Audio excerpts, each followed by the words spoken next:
Hey everyone, this is Scott from Forgot to Grow Up. Welcome to another edition of ReWatching Agents of S.H.I.E.L.D. Today I'm talking about Season 5, Episode 10, Past Life. I'm just going to start off with the plot summary and then just talking about my general thoughts after having just finished rewatching this episode.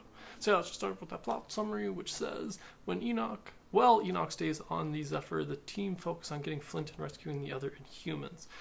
Distraught over Sonora's death, Caecilius infects Ty, the Inhuman trainer, with odium, a substance that accelerates manic behavior, and sends him after the team. During a fight with Ty, Coulson seemingly gets infected.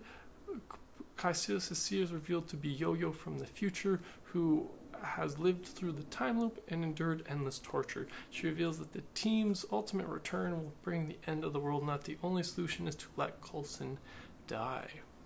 As Flynn recreates the monolith, Mac leaves to find Yo-Yo and witnesses her future self's death by Caecilius, who consumes the remaining odium and fights him. With help from Simmons, Mac kills Caecilius and reunites with Yo-Yo, who is still alive in their timeline.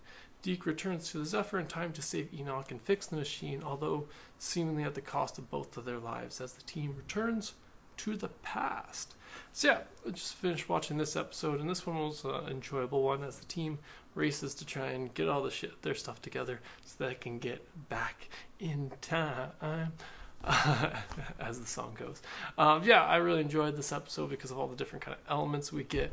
We get to see Deke's kind of attempt at being heroic, and nobody believed in him. Everyone just giving him shit about it, and he's just trying to be a hero.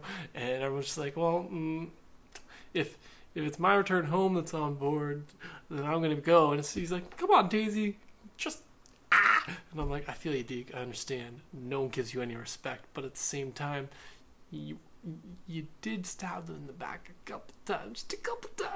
But anyways, I just enjoyed that bit to it. But yeah, there was a bunch of enjoyable parts to this. I like that Caecilius goes a little crazy after Sonora dies.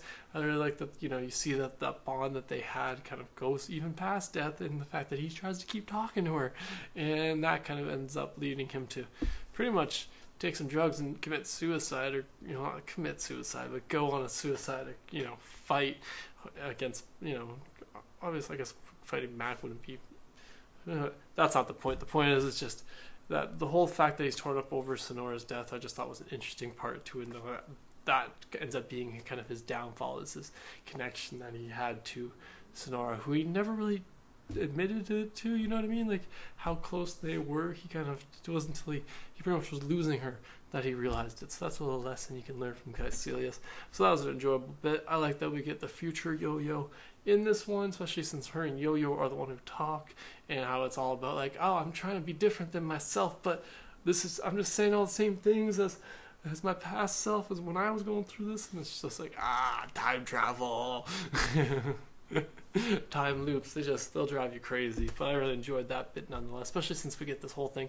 She's just sitting there the whole time, and you never noticing that she's missing a couple things, meaning her arms. Her arms are missing, and so I just like that little bit of foreshadowing to, like, oh, is Yo-Yo gonna lose her arms? For those who've already seen this season, we know she does. But when I was first watching this, it was an interesting bit to be introduced. When you first watch this episode, I should say, it's a very interesting kind of concept, because you spend the rest of the season being like, when is she going to lose her arms? Is she going to lose her arms? And in fact, she does. But they don't end up going quite the same route. They do manage to seemingly change the timeline as of the end of this season, but we'll get to that once I get to the end of that. But yeah, and then the last one of the other things I liked about this episode was Mac versus Caecilius. That was just a fun fight. I like the fact that Caecilius had to get a little roided up in order to take on Mac, but that's just because Mac is a giant. He like the fact that some people assume he's inhuman, I get it. He's humongous.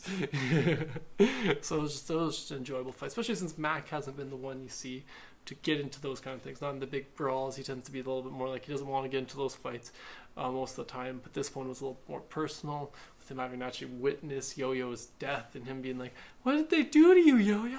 And him being so confused, and I feel so bad for Mac, not just because he saw that, but also because he has trouble with this time travel and this sci-fi stuff. So that probably just messed with his head so much. Like, trying to explain that was Yo-Yo from the future in a different timeline. I'm sure Mac just had to just pretend that never happened. But yeah, that was enjoyable just seeing those two fight, Mac and Caecilius. That was, and the last thing was the Coulson's dying news that kind of gets introduced in this episode. I remember when I first watched this being like, oh, that's nothing. That's not going to be anything at all. They'll figure something out for that. Yeah, as we go through these next few episodes, or the last of these episodes of this season, we will see that's not quite the case. And as we get into next season, we'll find out a little bit more even about that. But yeah, I just thought that was an interesting thing that they introduced kind of very slowly in this episode. They don't give it all away at first. They kind of throw a couple hints into it. One with the future Yo-Yo's kind of being like, oh, you have to let Coulson die. And then Coulson, us as an audience for the first time seeing Coulson's infection thing going on, or like the black stuff spreading, whatever it ends up being. I can't remember exactly. I had to finish rewatching the season and get all the details. But yeah, that's all my thoughts for this episode of Agents of S.H.I.E.L.D. Be sure to let me know in the comments below what you thought about this episode. Thanks again for joining me today. Subscribe to the channel if you haven't already, and have a good one.